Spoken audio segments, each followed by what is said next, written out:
Hi, Assalamualaikum. Today we will learn about Chapter 3, Compound Interest, and Chapter 4, Annuity. Before we start, let me introduce my friends first.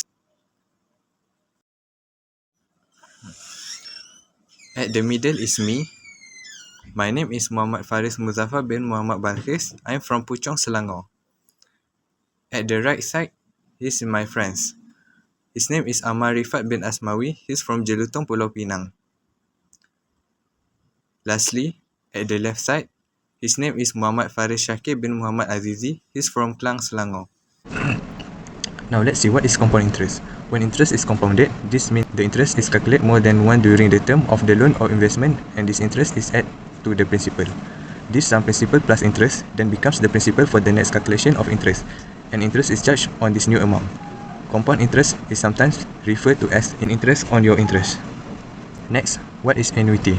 An annuity refers to the periodic or investment made to a compound interest account where payment for each period is the same, and the rate of interest does not change throughout the entire term. When the term of annuity begins on a fixed date and ends on an indefinite date, the annuity is called contingent annuity. If the term begins and ends on definite dates, it is called annuity certain. Ordinary annuity is an annuity where the periodic payments are made at the end of each interval. When payments are made at the beginning of each interval, the annuity is called annuity due. Now, let's look at the question. Firstly, we need to take out all of the information from the question. After that, we need to identify the formula that we will use. So, we need to find the future value of the investment. Next, we will fill the formula that we will use with all the information we listed earlier. Lastly, we will calculate to get the future value.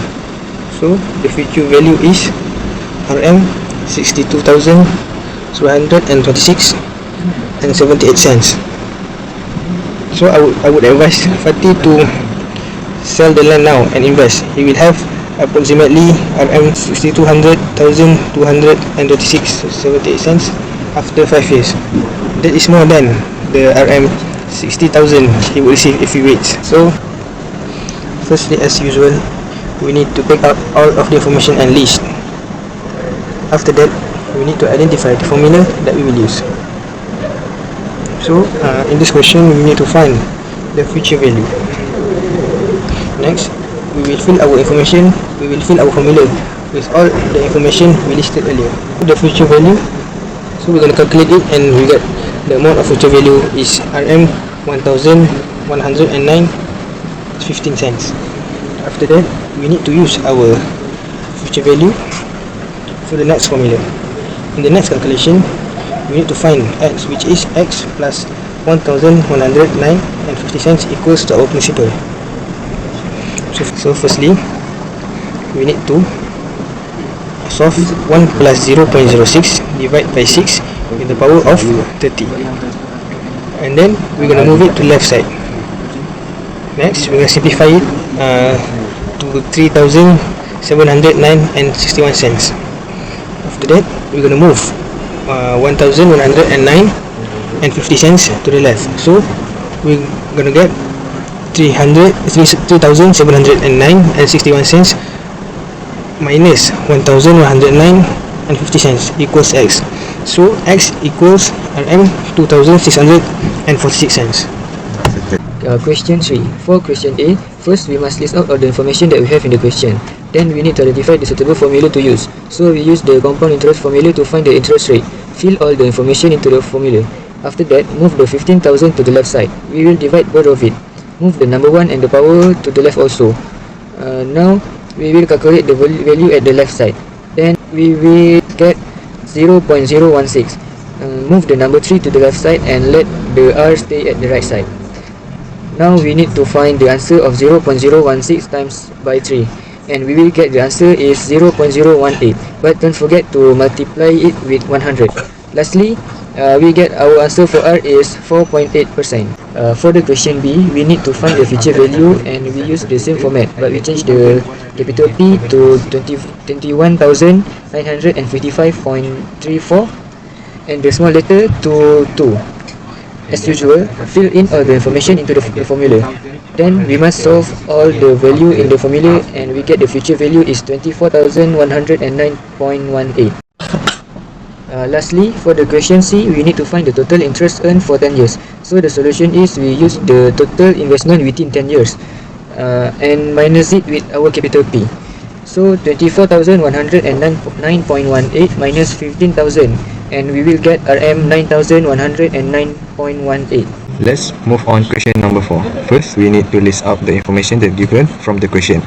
The question is require us to find the monthly payment.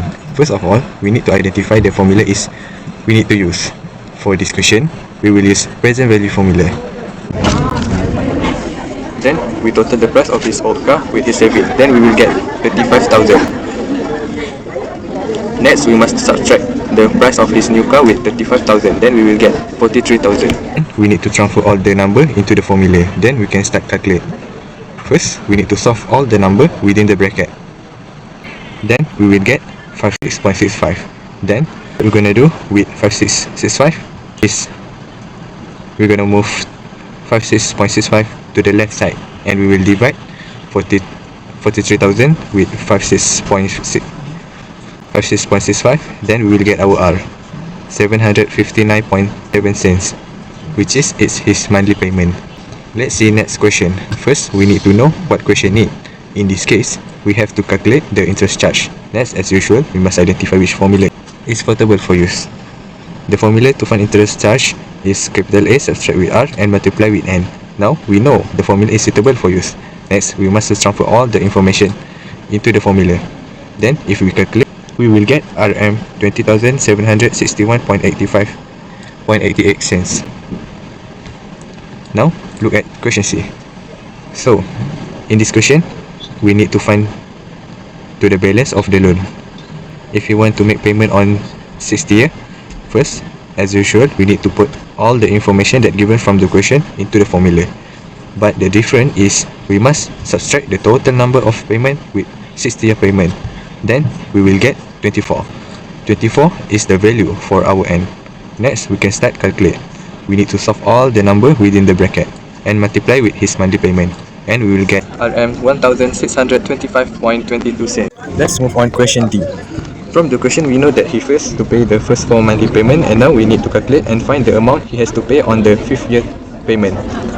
First, we need to identify which formula is suitable for use. In this case, we will use future value formula. Next, as usual, we should transfer all the information to the formula. But in this case, we need to put 5 for value of N, because from the question we know that we need to find our 5 year payment. Then we can start calculate by solve all the number within the bracket and multiply it with the monthly payment, and we will get 20,474.75 cents. Question number 5. As usual, list down all the information. Our capital A is 450,000, capital R is 10,000, small letter r is 0.12, m is 12, and we need to find the t. In this case, we will use the present value formula. First of all, fill in all the information into the formula. Then bring the 10,000 to the left side first to divide it later with the 450,000. Now we need to calculate all of it. But don't forget to take out the number 1 to the left side to minus it with the answer we got for divide the 450,000 with 10,000. So we need to solve the left side first. And we got 0.55.